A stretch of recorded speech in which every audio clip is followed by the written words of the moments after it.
ನನಗನ್ಸ್ತು ನನ್ನನ್ನೇ ಹುಡುಕ್ತಾ ಇರೋ ಎಷ್ಟೋ ಡೈರೆಕ್ಟರ್ಸ್ ಇರ್ಬೋದು, ನನಗೋಸ್ಕರ ಕತೆ ಬರೆದವ್ರು ಇರ್ಬೋದು, ಅಥವಾ ನನ್ನಂತ ಪಾತ್ರನ ಬರೆದು ಹುಡುಕ್ತಾ ಇರೋರು ಇರ್ಬೋದು. ಅವ್ರಿಗೆ ನಾನು ಕಾಣಿಸ್ಕೋಬೇಕಲ್ವಾ. ಮೊದಲು ಯಾವುದೇ ಮೀಡಿಯಂ ಇರಲಿ, ಫಸ್ಟ್ ನನ್ನ ಟ್ಯಾಲೆಂಟ್ ನಾನು ತೋರಿಸ್ತೀನಿ ಒಂದು ಮೀಡಿಯಂ ಮೂಲಕ. ಫಸ್ಟ್ ಜನರಿಗೆ ಹತ್ರ ಆಗೋಣ. 5-6 ವರ್ಷದಿಂದ ನನಗೂ ಸಿನಿಮಾ ಸೀರಿಯಲ್ ಆಫರ್ಗಳು 5-6 ವರ್ಷದಿಂದ ಲೀಡ್ಸ್ಗೆ ಎಲ್ಲಾ ಚಾನೆಲ್ಗಳಿಂದ ಬರ್ತಾ ಇತ್ತು, ಬಟ್ ನಾನು ತಗೊಳ್ತಾ ಇರ್ಲಿಲ್ಲ. ಇಷ್ಟು ವರ್ಷ ನೀವು ಮೂವಿ ಅಂದ್ರೆ ಸಿನಿಮಾ ಇಂಡಸ್ಟ್ರಿಯಲ್ಲಿ ಸರ್ವೈವ್ ಆದ್ರೂ ಕೂಡ ಒಂದಲ್ಲಿ ಹಿಟ್ ಅನ್ನೋದು ನಿಮಗೆ ಸಿಗದೆ ಇದ್ದಾಗ ನೀವು ಯಾವಾಗ ಕಿರುತೆರೆಗೆ ಬರ್ತಿರಲ್ಲ, ಸೊ ಆ ಒಂದು ಡಿಸಿಷನ್ ತಗೊಳ್ಳೋದು ದೊಡ್ಡದು. ಬಿಕಾಸ್ ಇವಾಗ ಸಿನಿಮಾದಲ್ಲಿ ಕೆಲಸ ಮಾಡಿ ಕಿರುತೆರೆಗೆ ಬರೋದು ಅಂತಂದ್ರೆ ಅದೇನೋ ಒಂದ್ ಸ್ವಲ್ಪ ಆಕ್ಟರ್ಸ್ ಗಳಿಗೆ, ಕಲಾವಿದರಿಗೆ ಡ್ರಾಬ್ಯಾಕ್ ಅನ್ಸುತ್ತೆ. ಅವರು ಒಂದು ಹಿನ್ನಡೆ ಪಡ್ಕೊಂಡ್ರು ಅಂತ ಹೇಳ್ತಾರೆ, ಬಟ್ ಒಂದು ಗಟ್ ಫೀಲಿಂಗ್ ಇಟ್ಕೊಂಡು ಕಲಾವಿದರು ಮತ್ತೆ ವಾಪಸ್ ಕಿರುತೆರೆಗೆ ಬರ್ತಾರೆ. ಸೊ ಈ ಡಿಸಿಷನ್ ನೀವು ಎಷ್ಟರ ಮಟ್ಟಿಗೆ ಒಳ್ಳೇದಾಯ್ತು ಅಂತ ನಿಮಗೆ ಅನ್ಸುತ್ತೆ? ಹಾಗೆ ಅಣ್ಣಯ್ಯ ಇಂದ ನಿಮಗೆ ಏನ್ ಲೈಫಲ್ಲಿ ಚೇಂಜ್ ಆಯ್ತಲ್ವಾ, ಸೊ ಈ ಡಿಸಿಷನ್ ಮೇಕಿಂಗ್ ಅಲ್ಲಿ ಹಿಂದ್ಗಡೆ ಎಷ್ಟು ನೀವು ಎಫರ್ಟ್ ಹಾಕಿದ್ರಿ, ಹಾಗೆ ಎಷ್ಟೆಲ್ಲ ನಿಮ್ಮನ್ನ ಕನ್ವಿನ್ಸ್ ಏನಾದ್ರು ಮಾಡ್ಬೇಕಾಯ್ತಾ, ಏನೇನ್ ಪ್ರೊಸೀಜರ್ ಏನೇನ್ ಆಯ್ತು ಅವಾಗ ಅಂತ? ಇದು ಆಕ್ಚುಲಿ ತುಂಬಾ ಒಳ್ಳೆ ಪ್ರಶ್ನೆ. ಯಾಕಂದ್ರೆ ನೀವು ಹೇಳ್ದಾಗೆ ಈ ಡಿಸಿಷನ್ ತುಂಬಾ ಕಷ್ಟ ಇತ್ತು. ಅಣ್ಣಯ್ಯಗೆ ಬರಬೇಕು ಅಥವಾ ಅಣ್ಣಯ್ಯ ಕ್ಯಾರೆಕ್ಟರ್ ನಾನು ತಗೋಬೇಕು ಅಂತ ಅಂದಾಗ ಈ ಡೆಸಿಷನ್ ನಿಜವಾಗ್ಲೂ ತುಂಬಾ ಟೈಮ್ ತಗೊಂಡಿದ್ದೀನಿ ಇದನ್ನ ಡಿಸೈಡ್ ಮಾಡೋದಕ್ಕೆ.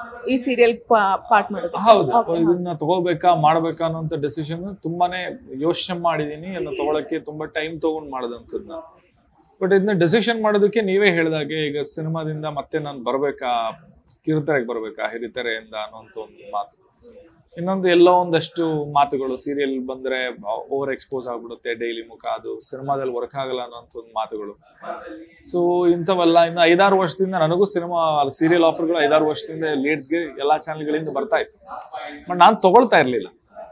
ಸೊ ಹೀಗಿದ್ದಾಗ ಇದು ಹೋಗ್ಬೇಕಾ ಬೇಡವಾ ಅನ್ನೋಂಥ ಒಂದು ಥಾಟ್ ಏನಿತ್ತು ಅದು ಬಹಳ ಸ್ಟ್ರಾಂಗ್ ಆಗಿ ನನ್ನ ಮನ್ಸಲ್ಲೂ ಇತ್ತು.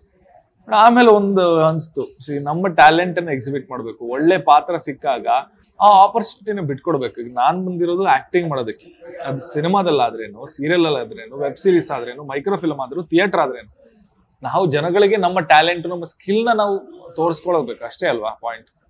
ಅದು ಯಾವ ಮೀಡಿಯಂ ಆದ್ರೇನು. ಈಗ ಎಷ್ಟೋ ಜನ ಒಂದು ಕತೆ ಬರೀತಾ ಇರ್ತಾರೆ, ಒಳ್ಳೆ ಒಂದು ಸಿನಿಮಾ ಕಥೆಯನ್ನು ಬರೆದಿರ್ತಾರೆ. ಅವ್ರ ಸಿನಿಮಾ ಕಥಾನಾಯಕನೋ ಅಥವಾ ಯಾವುದೋ ಒಂದು ಒಳ್ಳೆಯ ಪಾತ್ರ ಅದು ಎಕ್ಸಾಕ್ಟ್ಲಿ ನಾವೇ ಆಗಿರ್ತೀವಿ.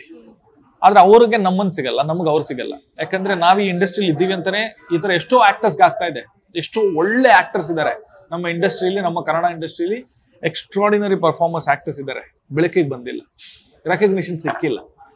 ಒಬ್ಬ ಒಳ್ಳೆ ಡೈರೆಕ್ಟರ್ ಅವನನ್ನೇ ಹುಡುಕ್ತಾ ಇರ್ತಾರೆ, ಬಟ್ ಅವನು ಸಿಗಲ್ಲ ಕೈಗೆ. ಯಾಕಂದ್ರೆ ಅವ್ನು ಇರೋದೇ ಗೊತ್ತಿಲ್ಲ, ಇಂಡಸ್ಟ್ರಿ ರೆಕಗ್ನಿಷನ್ ಇಲ್ಲ. ನನಗನ್ಸ್ತು ನನ್ನನ್ನೇ ಹುಡುಕ್ತಾ ಇರೋ ಎಷ್ಟೋ ಡೈರೆಕ್ಟರ್ಸ್ ಇರ್ಬೋದು, ನನಗೋಸ್ಕರ ಕತೆ ಬರೆದವ್ರು ಇರ್ಬೋದು, ಅಥವಾ ನನ್ನಂತ ಪಾತ್ರನ ಬರೆದು ಹುಡುಕ್ತಾ ಇರೋರು ಇರ್ಬೋದು. ಅವ್ರಿಗೆ ನಾನು ಕಾಣಿಸ್ಕೋಬೇಕಲ್ವಾ. ಸೊ ಮೊದಲು ಯಾವುದೇ ಮೀಡಿಯಂ ಇರಲಿ, ಫಸ್ಟ್ ನನ್ನ ಟ್ಯಾಲೆಂಟ್ ನಾನು ತೋರಿಸ್ತೀನಿ ಒಂದು ಮೀಡಿಯಂ ಮೂಲಕ. ಫಸ್ಟ್ ಜನರಿಗೆ ಹತ್ರ ಆಗೋಣ, ಜನರಿಗೆ ನಾವು ಒಬ್ಬ ಆಕ್ಟರ್ ಇಲ್ಲಿ ಒಬ್ಬ ಇದ್ದಾನೆ ಅನ್ನೋಂತ ತೋರಿಸ್ಕೊಳ್ಳೋಣ, ಆಮೇಲೆ ಆಗುತ್ತೆ. ಅಂಡ್ ದೇವ್ರಿದ್ದಾನೆ, ನಮ್ಮ ಹಾರ್ಡ್ ವರ್ಕ್ಗೆ 100% ಅವನು ಕೂಡ ಒಂಚೂರು ಹಿಂಗ್ ಜಾಗ ಮಾಡ್ತಾ ಬರ್ತಾನೆ, ಹೋಗು ಹೋಗು ಅನ್ನೋ. ಸೊ ಹಂಗೆ ಅಣ್ಣಯ್ಯನ ಬಹಳ ಖುಷಿಲ್ ತಗೊಂಡೆ, ತುಂಬಾ ಕಾನ್ಫಿಡೆನ್ಸ್ ಅಂತ ತಗೊಂಡೆ.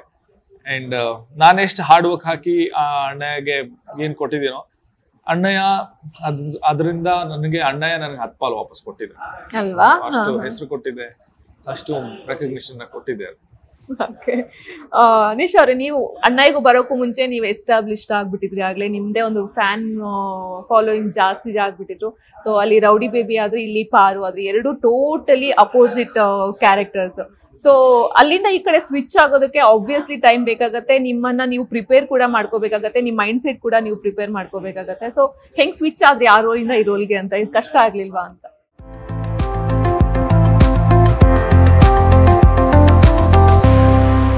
ಇದಾಗಿತ್ತು ನಮ್ಮ ಶಿವು ಮತ್ತೆ ಪಾರು ಮಾತು. ಈ ವಿಡಿಯೋ ನಿಮ್ಗೆ ಹೋಪ್ಲಿ ಇಷ್ಟವಾಗಿದೆ ಅಂತ ಭಾವಿಸ್ತೀನಿ. ಇಷ್ಟವಾಗಿದ್ರೆ ಲೈಕ್ ಮಾಡಿ, ಕಮೆಂಟ್ ಮಾಡಿ, ಮತ್ತೆ ಶೇರ್ ಮಾಡಿ. ಹಾಗೆ ನಮ್ಮ ವಿಶ್ವವಾಣಿ ಸ್ಪೆಷಲ್ ಯೂಟ್ಯೂಬ್ ಚಾನೆಲ್ ನ ಸಬ್ಸ್ಕ್ರೈಬ್ ಮಾಡಿ. Thank you.